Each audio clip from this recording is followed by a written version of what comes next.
Live from the 412, it's Platt's point of view, y'all. Let's go.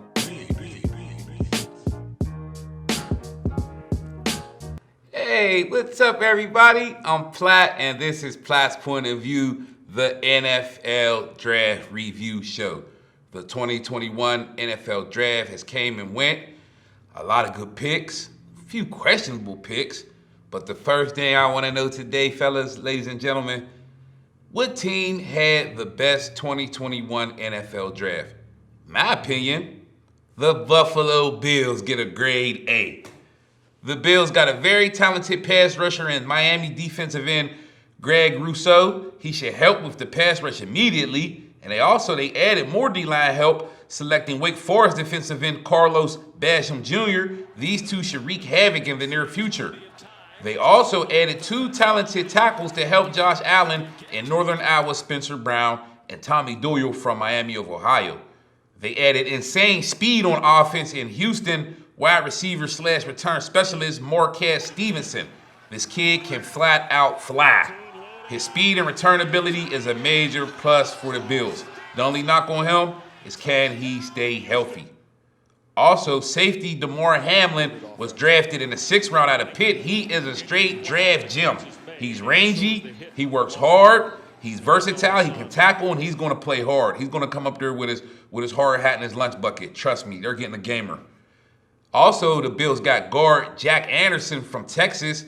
He was a nice late-round pick, and he could play all over the offensive line. All in all, man, Buffalo has 21 of 22 starters returning from last year's AFC runner-up team.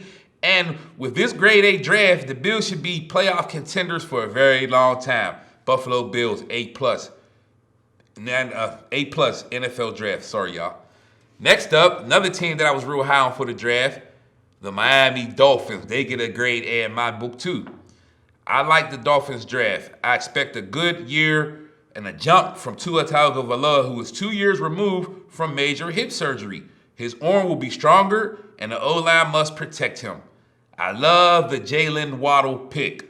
Tua's reunited with his old college teammate.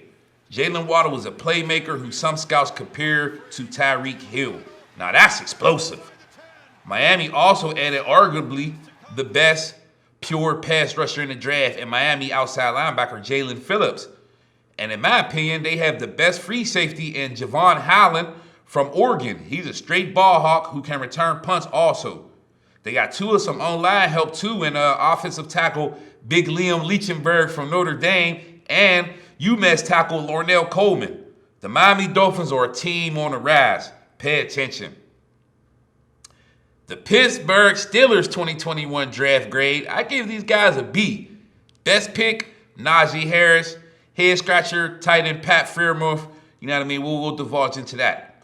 Najee Harris, he reminds me of Steven Jackson, the former Rams running back. His running skills and playmaking ability were too good for the Steelers to pass up on, even if it meant passing up on a highly rated offensive lineman. The Steelers eventually addressed their offensive line help by drafting athletic center Kendrick Green in the 3rd round and offensive tackle Dan Moore from Texas A&M in the 4th round.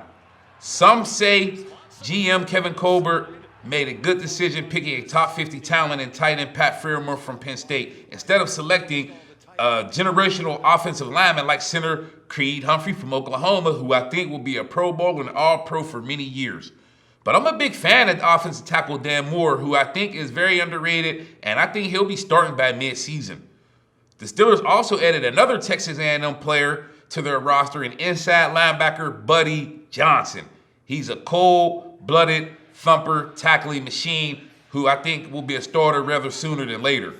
This pick made a lot of sense to me because the Steelers had a lot of injuries at linebacker and mainly inside linebacker. The Pittsburgh Steelers surprised many by trading a 2022 4th rounder to Miami to select D lineman Isaiah Loudermilk, who I can see as an Aaron Smith, Brett Kiesel clone. They also got outside linebacker Quincy Roche from Miami. He's a high-productive, high-motor pass rusher with good value. And with the last pick of the draft, the Steelers took a punter, Georgia Tech's Presley Harvin, who won the Ray Guy Award as the nation's best punter last season. This past season, Harvin was a first-team AP All-American. He forced 21 fair catches on 45 punts and placed 18 inside the 20-yard line with just 3 touchbacks. They also got a good defensive back in Tim Norwood from Oklahoma. He's a Swiss Army knife. Pay attention. Who's going to win Offensive Rookie of the Year? My Offensive Rookie of the Year pick, tight end Kyle Pitts out of Atlanta. The Atlanta Falcons D is horrible. But on offense, with the addition of super talented tight end Kyle Pitts, I think the Falcons can score 40 points easy every game. Pitts is a Shannon Sharp clone to me. Pitts teaming up with Matt Ryan, Julio Jones, and Calvin Ridley. He should have plenty of one-on-one opportunities. And I don't think there's anybody in the NFL that can hang with him. He's a matchup nightmare. He's unique. And my Offensive Rookie of the Year, Kyle Pitts, tight end for the Falcons. My Defensive Rookie of the Year pick, middle linebacker, all linebackers, he could play any linebacker spot. Micah Parsons, Dallas Cowboys. Parsons, he reminds me of Patrick Willis. This kid's a freak athlete. His sideline to sideline speed is amazing. He can blitz, he can cover, and I expect close, if not over 100 tackles, a few splash plays, SportsCenter highlights, sacks, and interceptions. Micah Parsons. Who drafted the best overall player in the 2021 NFL Draft? I just said it. Dallas Cowboys, Micah Parsons. He's a generational talent, hands down. Now, what about some of these undrafted free agents that didn't get drafted, but they signed with some teams? Here's a few guys you need to pay attention to, just as a few guys to watch this coming NFL season. First up, Dylan Moses. Inside linebacker, 6'3", 240, 4.6 speed out of Alabama. He was signed by the Jacksonville Jaguars. Moses was once considered a potential top 10 draft pick, but an average 2020 season combined with injuries caused his stock to fall. He's an above average tackler who's very athletic. His cover skills, they could use some work. But overall, I think Moses can return to his 2018 form. If you look at his tape from 2018, he was all world, flying around making plays. I think he can be a starter in Jacksonville. Stay tuned. Dylan Moses. Next up, this is my guy right here. It's crazy he didn't get drafted. Paris Ford, strong safety out of Pitt, 6 feet, 190 pounds. He signed with the Los Angeles Rams immediately after the draft. Paris Ford opted out after 7 games this past season, and his stock fell due to a disappointing pro day, which didn't help. Despite that, though, Ford has decent athleticism. He plays fast. He hits hard. His cover skills are solid, and he creates turnovers. I think Ford is best inside the box stuff and runs. He's a pure, strong safety. He reminds me of strong safety Kenny Vaccaro. I'm a big Paris Ford fan, and I like him with the Rams. They lost starting strong safety John Jones III to Cleveland, so there's a chance for Ford to compete for the strong safety spot and provide depth. Paris Ford, man, he's going to make the Rams squad. Don't be surprised. Next up, HBCU kid, David Moore. David Moore, I've been talking about David Moore for a minute. He's a center. He can play guard. He's 6'2", 315 pounds out of Grambling. He signed with the Carolina Panthers after the draft. Moore is a productive, athletic guard. Like I said, he can play center. He dominated FCS competition. He had a good Senior Bowl week. The Panthers are getting a big, strong offensive lineman with mobility. He has a high motor, and he plays nasty and aggressive. I love that. He has a lot of upside. I expect Moore to be on the Carolina Panthers roster by week 1. Another kid, Olaje Griffin, cornerback, 5'11", 180 out of USC. He signed with the Buffalo Bills after the draft. Solid man cover corner. Griffin allowed just 42 completion percentage over the last 2 years. Griffin has experience covering a few NFL receivers. He watched Chase Claypool, Brandon Ayuk for the Niners, Laviska Shenault when they were in college, and he pretty much held his own. He can also return kicks. He averaged 17 yards per return. He was an all Pac-12 honorable mention, Pro Football Focus all Pac-12 second team. For his career, he had 67 tackles, 2 tackles for losses, 14 pass breakups, and 1 enter. And for what it's worth, he's also the son of West Coast rapper legend Warren G. Regulators, mount up. That's his dad. Wow, what a story. Griffin should find a role in Buffalo as a special teamer, and he probably start off as a sub-package defensive back. But I look for him to stick up there too in Buffalo. They got some good D-backs.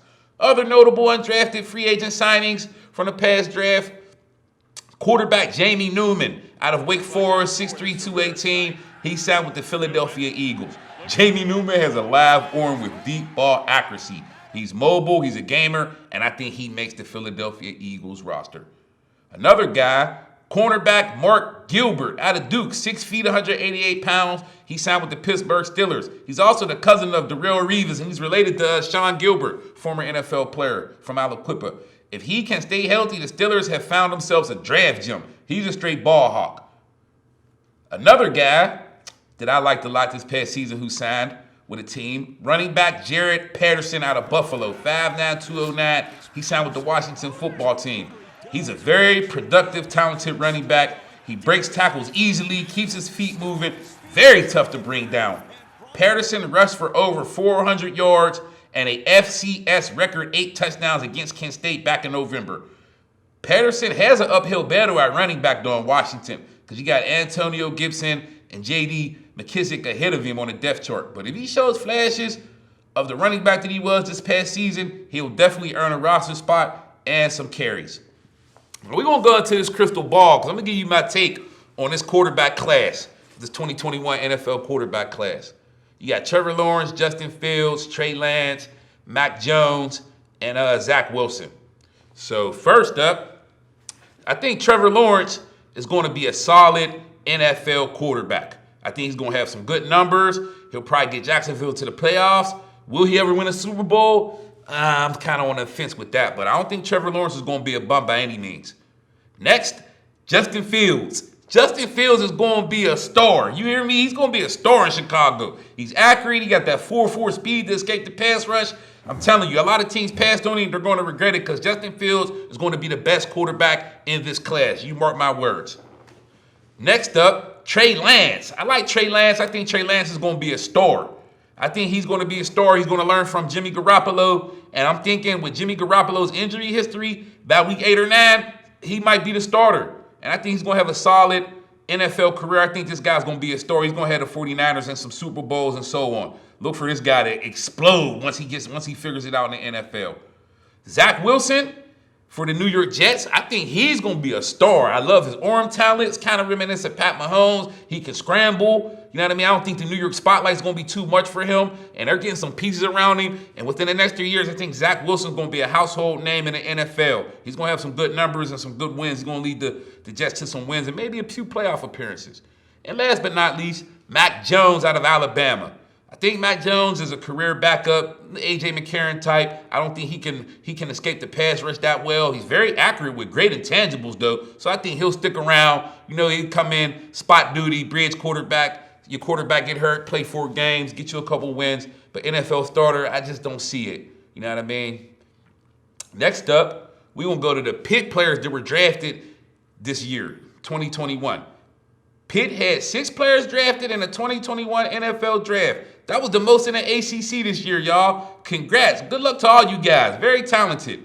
You had edge rusher Rashard Weaver. He went to Tennessee in the 4th round. Defensive end Patrick Jones. He went to Minnesota in the 3rd round. Cornerback Jason Pinnock. He went to the Jets in the 5th round. Safety, my guy, DeMar Hamlin. He went to Buffalo in the 6th round. Jalen Twyman, he opted out this past season, and he still got drafted by Minnesota in the 6th round. And you got another guy that I talked about on the show, one of my draft gems, Jimmy Morrissey. John Gruden's getting him. He's going to Las Vegas in the 7th round, and I think he's going to get a lot of playing time. Congrats once again to all the Pitt guys that got drafted. Good luck, guys.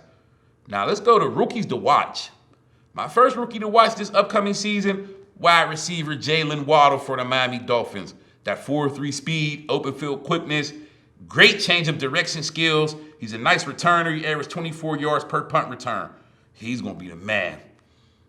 Another guy you got to pay attention to, rookie free safety Andre Cisco out of Jacksonville. Cisco hits hard. He's a pure ball hawk. 13 enters in 24 games. He started 21. Cisco was hurt a little bit. If he puts that injury history behind him and shows he's durable, he's going to be starting for a long time in Jacksonville. Another guy, center Creed Humphrey for the Kansas City Chiefs. I wanted my Steelers to pick this guy so bad. He should provide solid pass protection for Pat Mahomes, which is his strength. He was a 3-year starter at Oklahoma, and he didn't allow a sack his whole career. Magnificent. Humphrey is pro-ready. Another guy, I keep talking about him too again. Running back Najee Harris for the Pittsburgh Steelers. The Steelers' running game hasn't been the same since Lev Bell left. Harris should be able to change that. He's a powerful, shifty running back with soft hands, and I expect big things from Najee Harris. Now, how about this? This is crazy, y'all. There were no HBCU players drafted. Unbelievable. I got a few guys, though, that signed with some NFL teams after the draft. Yeah, David Moore, he went to Carolina. Calvin Ashley, he went to Florida A&M. Cornerback Byron Mills out of North Carolina Central went to Seattle. Mac McCain, who they said was the best corner out of the HBCU since Dominic Rodgers-Cromartie, he went to Denver. And Keon Smith, the big offensive tackle out of Fayetteville State, he signed with the Atlanta Falcons. Only one HBCU player was drafted in the 2020 draft. He was offensive lineman Lachavious Simmons out of Tennessee State in the 7th round by the Chicago Bears. An anomaly that was looked at as a fallout from the COVID-19 pandemic, pro days canceled, and the cancellation of the first annual HBCU Combine last year. This year, however, the HBCU Combine went on without a hitch, as this year's prospects for the HBCU, they viewed it as a great opportunity to impress scouts and hear their name called on draft day. But of the 460 players listed on the NFL Draft Prospect Tracker on NFL.com, only 5 were HBCU schools. It's pitiful, man. You had Jerry Rice, Mel Blount, Michael Strahan, Darius Leonard, who's the best linebacker in the NFL in my opinion, Javon Hargrave, Aeneas Williams, Shannon Sharp. I can keep naming. Can't sleep these HBCU kids, man. If I'm a GM, I'm probably picking at least 2 of these guys every year. So we'll see. They'll make them pay though, guaranteed. I hope you enjoyed this episode, this NFL draft episode review of Platt's Point of View. And we'll see you next time. Have a good one, y'all. Out. CJ